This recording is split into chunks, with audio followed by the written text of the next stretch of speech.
Well, hello there. Step into my office, please. Right this way.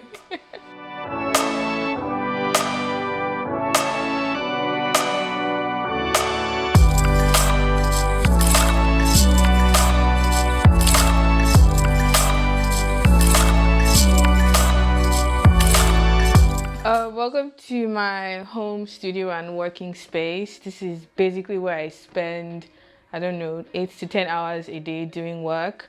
I think I've come to a point where it's like comfortable and tidy enough to have clients come over for fittings or for sewing classes. I do basically everything here, from editing, cutting, sewing, pattern making. This is where the magic happens. So when you walk into the space, the first thing you see is this shelf that actually used to be my shoe rack.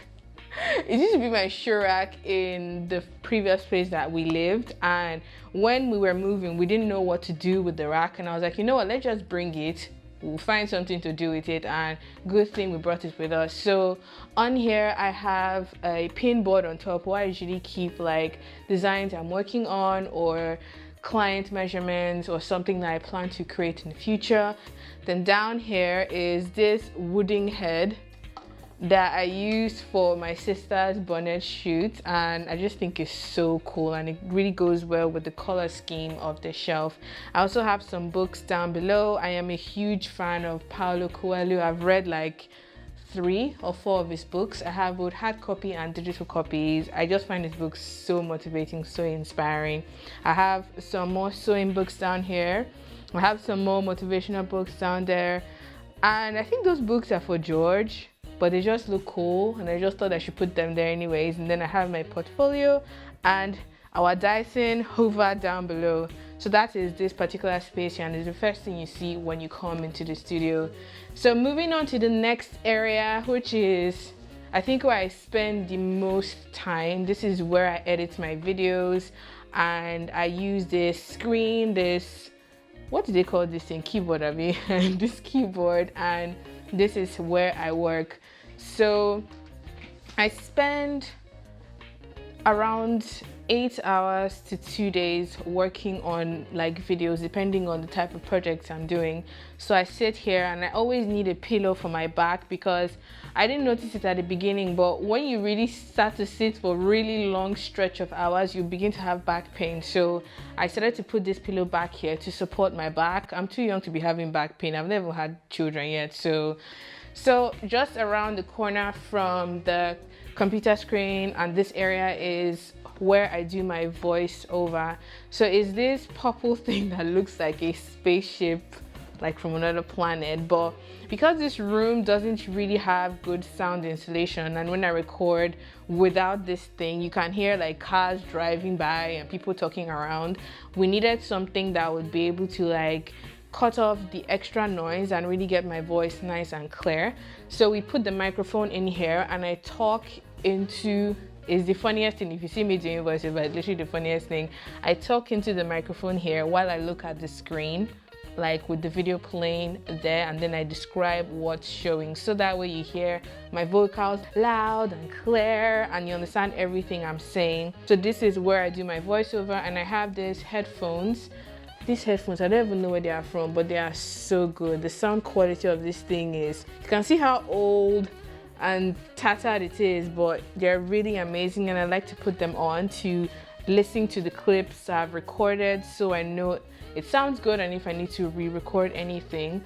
Around this corner is sort of my sewing supply station. This is fairly new. We just set this up a few days ago because we had to buy a few furniture. So these 2 tables are from IKEA, and I love the fact that it's 2 separate tables we connected together in the middle to put the editing station there, and then sort of the sewing supply storage here. So on here, like this, is this pegboard that has my paper scissors, fabric scissors, and in here I have some pens, some marker pens, biro, whatever I need to like write. And then there are some clips here that I can use to pin up maybe fabric swatches or designs I want to work on. Then I have my pins, tape measure, eraser, just things that I know I would easily grab when I'm working on something. So around the corner here, you would see my sewing machines. I have two of the Brother LS14 because they're really affordable and they're durable. Like the two I use for my sewing classes. So this one is my overlocker that went through a phase of, it was so odd. The thing just stopped working for a while, and then George just did something to it and it started working again. So this is my overlocker and it's by Brother as well. I would link as much as I can down below. I'll also write them on the screen for anyone that might have questions or is just curious. And over here I have a very small mini ironing board that has seen better days, but it's better than nothing. I just fold it away like this and I put it here like so.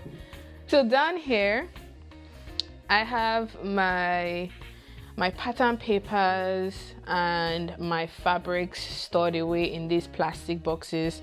These pattern paper I believe I got on Amazon. I can't remember the name of the company, but what I really like about them is they're thick but they're transparent, so it's great to trace off sort of pre-existing patterns that you already have, and the width is quite wide.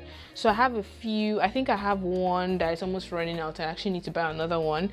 And then here I have this sort of plastic sheet that I use to package my custom garments. They're actually meant for flowers, but I just thought they looked so cute because of the polka dots that they have on them.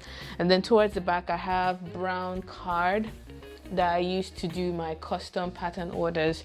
And down below I have my fabrics in different sections. I think these are winter fabrics, so my felt, my wools, my faux furs, everything is in this one.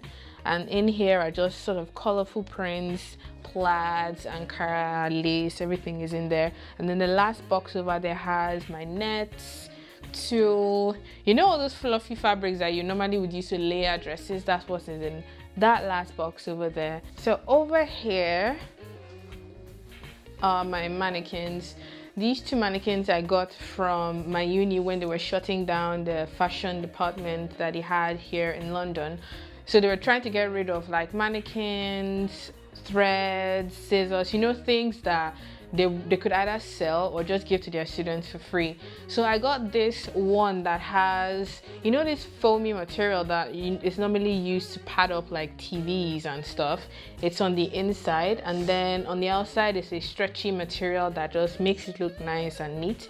And then it's sealed off at the top with this wooden head, and it stands on a wooden rod and a round wooden base. So this one is a bit more affordable if you check on Amazon or any sort of online shop that sells sewing supplies. This version is a whole lot more affordable compared to this one. This one is from Mallplan because it's actually written somewhere on it. This one is proper, like, is solid. It's a size 10. That's something I like about this one. You know what size you're working with, and the material feels more, I don't know, more refined compared to this one. It has all of the lines inside. It has your center front line. It has this sort of princess dart line that if you're making a garment that have these lines, it just helps you sort of like correlate everything nicely.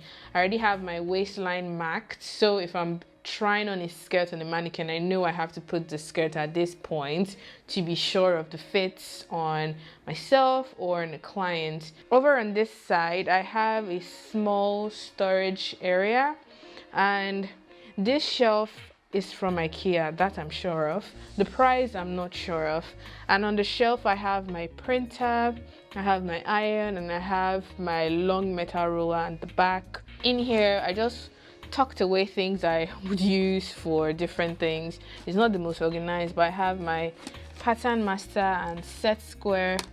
I also have a whole lot of zips because I do sewing classes.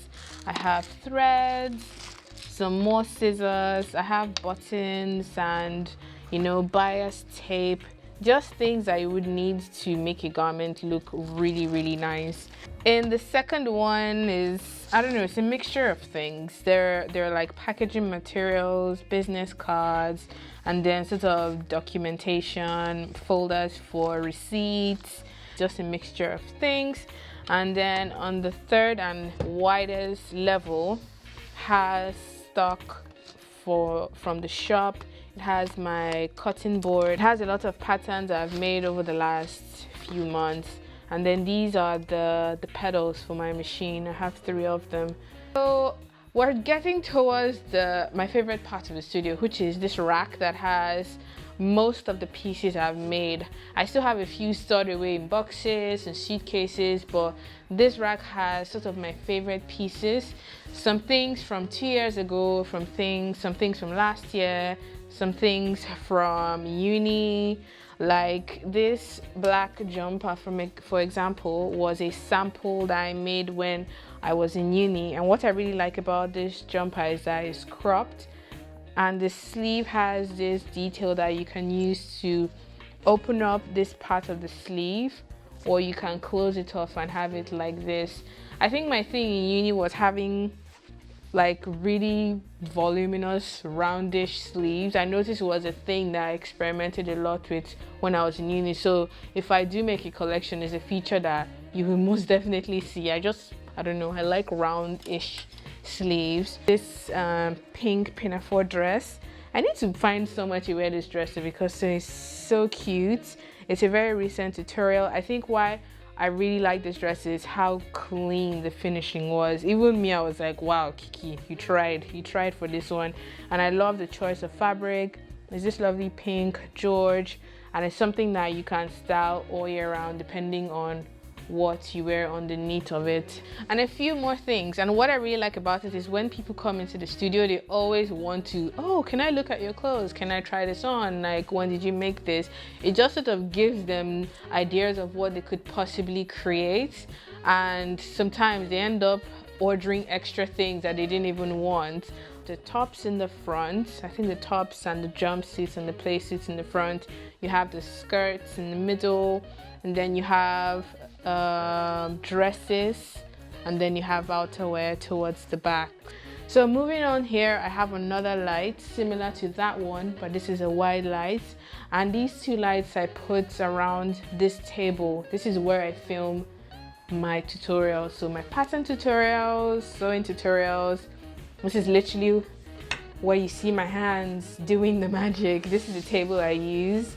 This is a table from IKEA, and one thing I love about this table, one great feature is you can adjust the width. You can make it even shorter if you don't need all of the space on the table. Like if it's just, I don't know, me and a friend having lunch and we don't want to have all these extra sides coming through, you can push it underneath, so it's just a nice square table.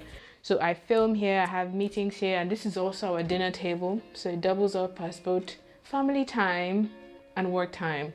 In the future, we might get a couch, we might get more furniture, but for now, this is what we have, and I think we've used the space as wisely as we could. So if you come around this corner, there's a long mirror tucked away nicely here. This mirror is just tall enough, and the farther you walk away from it, the more you can sort of see of yourself. So even if you're taller, you can still, you know, see yourself. And yeah, it's from IKEA as well, and I think it was like 40 pounds. I think it was like 40 pounds. So yes. Oh, by the way, I'm wearing my home slippers. Comfortable and warm. We might redecorate, we might change some things, we might move some things out, take some things in, but this is basically where I do all of my work from. And with that said and done, that is all you guys have to see. So thank you so much for watching. If you have any questions, ask down below. George is behind the camera. Thanks, babe, for helping me film. I woke you up from sleep to film this thing. But I hope you guys enjoyed watching all the same. Make sure to give this video a thumbs up if you enjoyed it. Ask all of your questions down below. I will try and link as much as I can for anyone that wants to know where I got different pieces from. But yes, I need to get to work, babe. So if you could please excuse me from my studio. Flick my invisible weave. So I'll see you guys next time. Bye.